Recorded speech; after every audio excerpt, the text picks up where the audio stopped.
Marriage is a beautiful thing, and there's a lot of things to consider during a marriage or before you get married, including your finances. I'm Kyle Kuyat, a certified financial planner and co-founder of Defining Wealth, and in today's video, we're going to talk about 5 key things that you need to consider financially before you get married. Let's get right on into it. The first thing we need to understand is what are partners bringing into the relationship financially, and also how they emotionally view their finances. So what does that mean?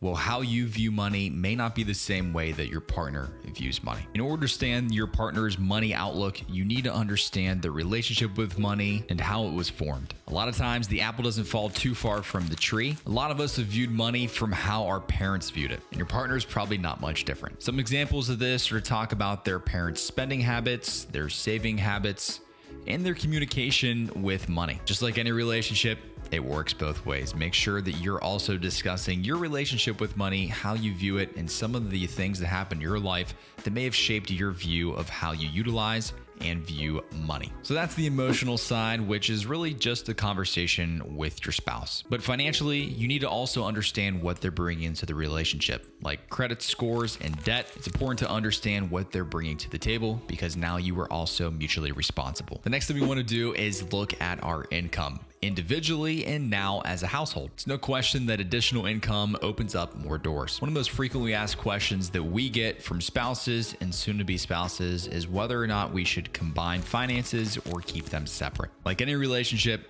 it depends, but here's some things to consider. When both spouses are working, typically it does make sense to have a small bucket set aside for discretionary spending. For example, if I want to go to a hockey game and my wife wants to buy new clothes, we're not going to be arguing whether or not that money should be set aside for either one of those. We both have our separate buckets of money that could be utilized to spend on whatever we want. That being said, I've also seen dual income earners combine into one joint account for necessary expenses, like paying for the mortgage, food, or any other shared savings goals. Now, if you decide to combine all your finances, that's totally okay and up to you.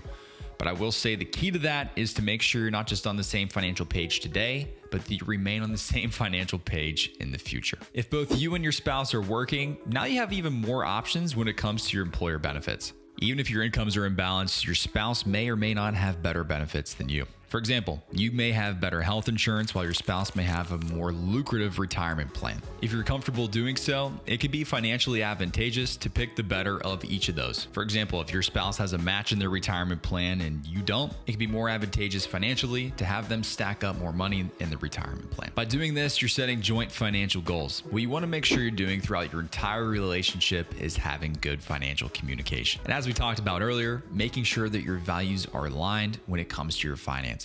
Now, you don't have to go as far as having a financial date night, but it may not be a bad idea. At least every 6 months, you should be talking about your finances together, whether that's a coffee date at home or making dinner and going over everything together. The harsh reality is almost 40% of divorces arise from financial problems in the marriage. Now, while those financial problems may not always be avoidable, how you approach those problems with your spouse is totally up to you and your partner, and that's something that you do have control over. There's no right or wrong way explicitly when it comes to this, but you need to find out what works best for you and your spouse. Lastly, we want to make sure that we know the answer to what happens if something happens. So what does that look like in reality? The first thing you want to do is update your beneficiaries on any accounts that you have. You also want to make sure that you update any wills and trust. And if something were to happen to either one of you, you want to make sure that you know the answer to the question, will my spouse be okay? It's not always attractive, but it's an important part of a financial plan to make sure that you know the answer to that question as well. Whether it's through your employer or attaining extra life or disability insurance, you want to make sure that you and your family are both covered. And it doesn't have to be expensive. There's term insurance out there, especially if you're younger,